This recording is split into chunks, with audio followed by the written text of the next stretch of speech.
Sometimes I really do truly wonder why people come to my channel to watch videos about living off grid, or whatever it is that we're talking about, when obviously they already know everything there's to know. I mean, I would actually prefer these folks that know more than me about living off grid or lawnmower repair or generators, solar panel, whatever, to make their own videos so I can learn from you. It would be much better to learn from you through a 15-minute video than a one sentence in the comment section telling me how stupid I am and I should follow their advice. I get it all the time. And I don't think it's trolls. I think these are people who actually believe that what they're saying is true and that I should do it their way without ever actually testing the theory. So let me give you an example. So the other day I was telling you about this generator, and I'm basically running an experiment on this generator to see if it lasts longer than specifically a Champion generator I had. The Champion generator I bought, it was the third one I bought. I don't want to talk about the first two, but it was the third generator I bought. And it was from Tractor Supply. It was black. Nowadays they're all yellow. Even before that they were yellow. I don't know why they went to the black series. It was ugly. But when I got it, it smoked. Not a lot, just a little whiff of smoke. And I always thought, well, this isn't going to last very long. But it lasted forever. It lasted 1,000 hours. But I just changed the oil like I was supposed to. The instruction manual, whatever said 50 or 100 hours, whatever it was. I think it was 50. I changed the oil then, and I never got fancy with the oil. I just ran conventional 10W30 like I was supposed to, even in the winter time. What else did I do? Oh, since it smoked, I went and bought some of that. That stuff that helps seal things up. It's a thick stuff, and I mixed it in with the oil.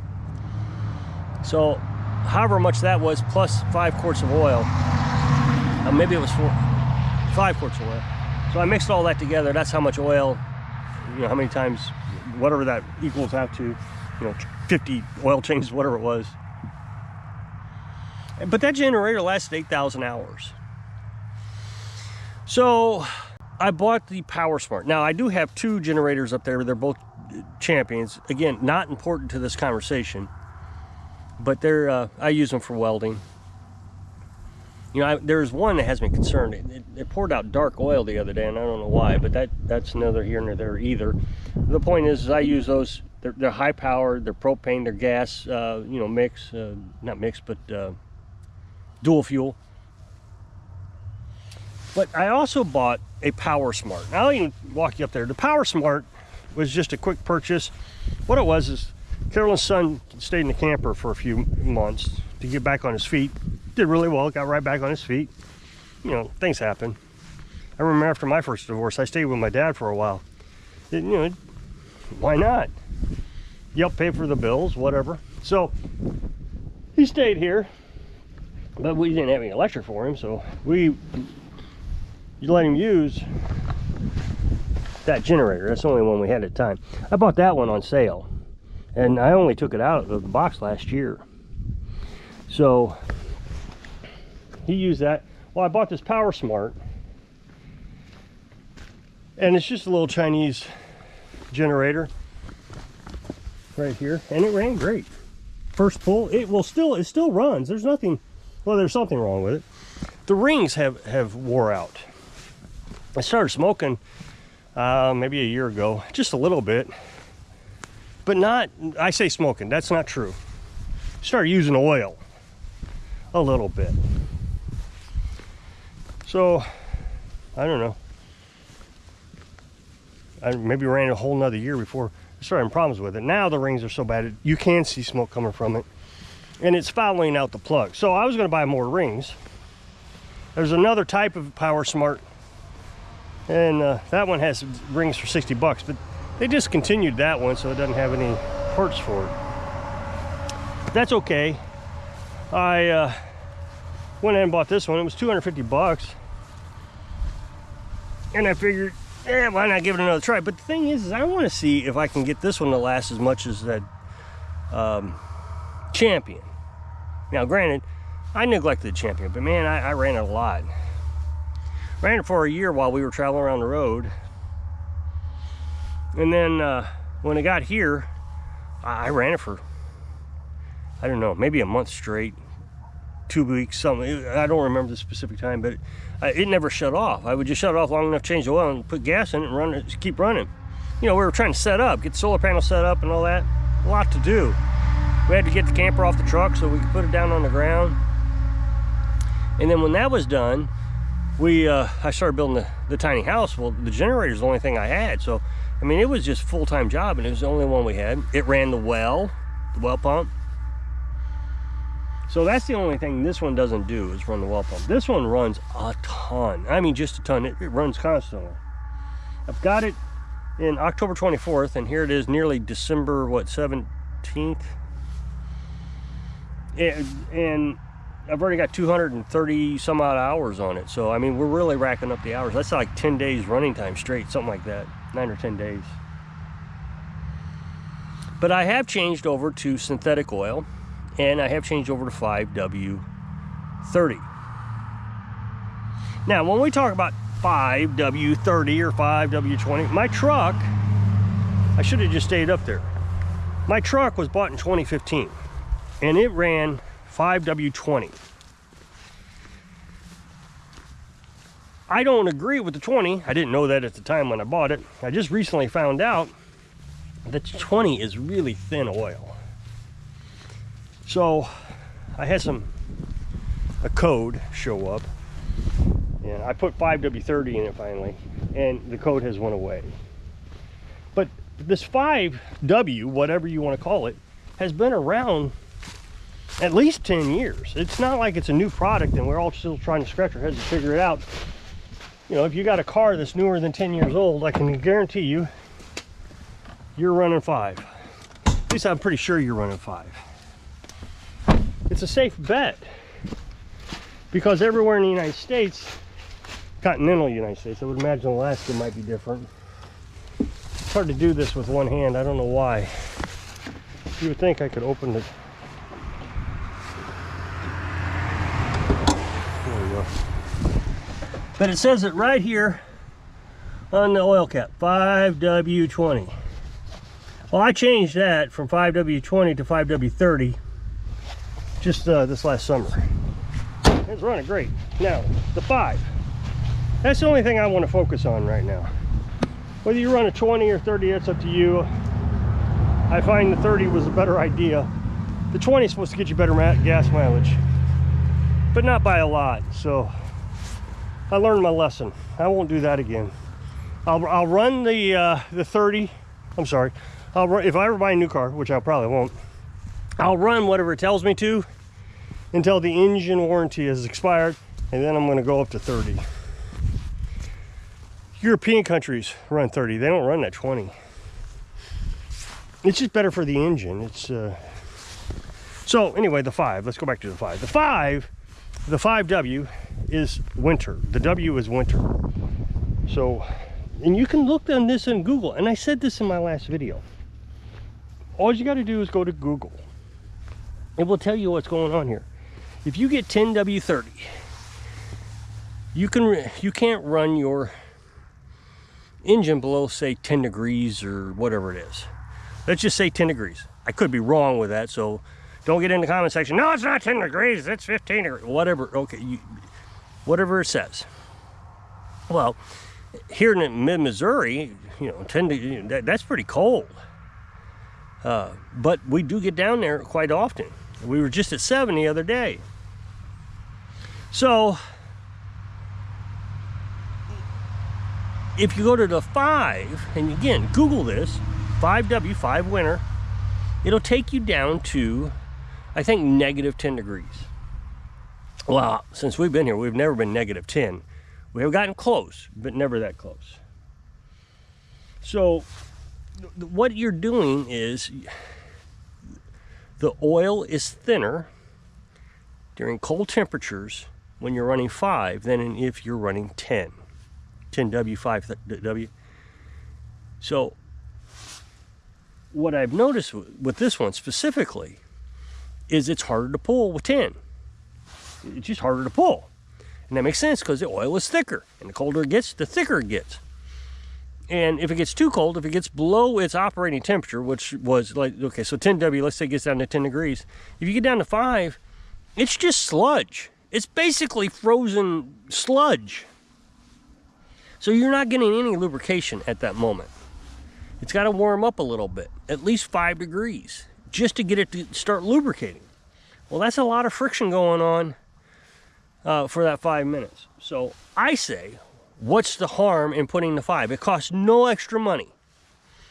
Now, some people seem to have a problem with the idea that they're going to use synthetic oil. I don't know if you can buy 5W30 oil with conventional. I don't think you can, but it doesn't matter. So let's look at the oil. The oil itself has molecules. Conventional oil has a lot of large molecules and lots of small molecules. Well, the small molecules pick up the dirt fastest because the small molecules can get in between bearings that the large molecules can't. So if you're using conventional oil, those bearings are now dirtying that small molecule up and using it faster than the large molecule. So even if you test your oil and say, okay, the oil is still good, the small molecules may not be good. It's just the average between the small and the little is making the test look like it's okay. With synthetic oil, it's all small molecules. Every molecule in synthetic oil is small. So that's the science behind that. Again, you can look this up. When I was trying to figure out what was wrong with my truck, I studied this all, well, probably from, I don't know, several months. Let's put it that way. So I have a pretty good understanding of oil. I'm not saying I'm an expert, but I do have a pretty good, and you can find all this information. It's not like I'm lying to you. And I don't understand why anybody else would be lying to you. If you buy synthetic oil, you buy Walmart synthetic oil, which again, I said this in the last video, it's basically a name brand with Walmart's label on it. It's like Exxon or Valagro or something. I mean, it's a name brand oil. So if you go and buy conventional oil, you'll save $2. You buy the, synthetic, you spend 2 extra. So I put synthetic in this, 5W30. And I can already tell a difference. Now, here's the thing. For that extra $2, it doesn't make any difference. If I'd have put it in that one, I wouldn't have lost a lot of money putting that extra $2. I mean, we're not talking, unreasonable conversations here. That's why I don't understand the conflict. Every time I get on YouTube, somebody's got to argue with me that they know better. That's not the way you... I'm going the safest route possible with this to see if I can get it to last as long as the Champion, the 8,000 hours. I mean, I run this thing a ton, so I just want to know. Now, that Power Smart, I keep revising in my head how much it ran. I never really kept track of it. I really didn't. I just ran it. And when it started dying, I thought it was about 800 hours. Then I got to thinking about it. I was like, no, it's got to be at least 2,000. Now I really have analyzed how much I'm running this one, because this one has an hour meter, so it's really easy to tell. I'm beginning to think that one little Power Smart had 8,000 hours on it. It's quite possible. I run this quite a bit more than I thought. I know, that's a whole different subject. You don't live off grid, but that's a whole different subject. So the other day I got a comment, and it just aggravates me. I live in Minnesota, and I ran 5W or 10W30 all my life. And I've never had a problem. It's no different than SAE 30. Well, SAE 30 you should not be running in winter. Period. That is a terrible idea. Now, as far as I live in Minnesota, or maybe it was Michigan, whatever, and I've never had a problem. That is just a lie. That is a fundamental lie. I've been to Minnesota many times in my life. I had,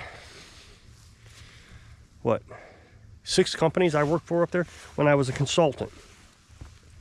I own my own consulting companies, and every quarter I would have to travel around to all my customers.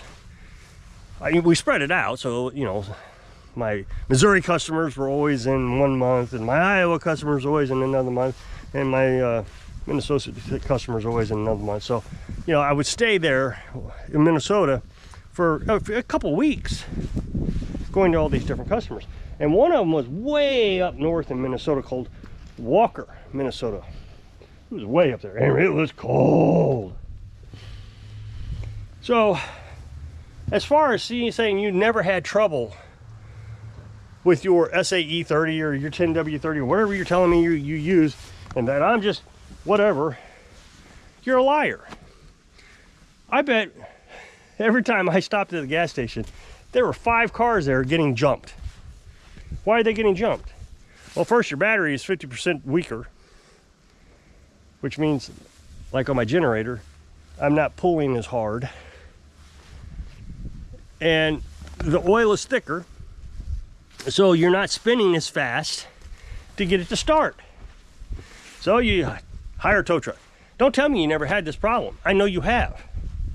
And if you haven't, your neighbor has. You know somebody who uses 10W30 before they came out with the 5W30 that has had problems. It is a lie, and I'm so sick of it. I am so sick of the comment section on this channel. Everybody knows everything better, but they don't take a second to actually think about what they're saying. It's just, oh, look at the dummy on YouTube. And the thing is, you make yourself look like a fool. If I didn't block your comment because I don't want to argue with you, or delete your comment because I don't want to argue with you, it would just turn into an argument. You would defend that with your life. You would defend stupidity with your life. I don't get it. I've done it before. I was just trying to help. Well, how are you helping? By making me tear up my generator. That's not helping. That's the opposite of helping. Again, that shows your intelligence level. If you're trying to destroy my equipment and calling it help, that's not help. That's damage. That's somebody I need help from. I don't need you. I need somebody to help me, keep me away from you. So if you'll click this up next box, take the video where I was working on something on my other channel. Really appreciate it. Go check it out. So if I can inspire you, don't offer your help so you can live your dreams. Thanks for watching.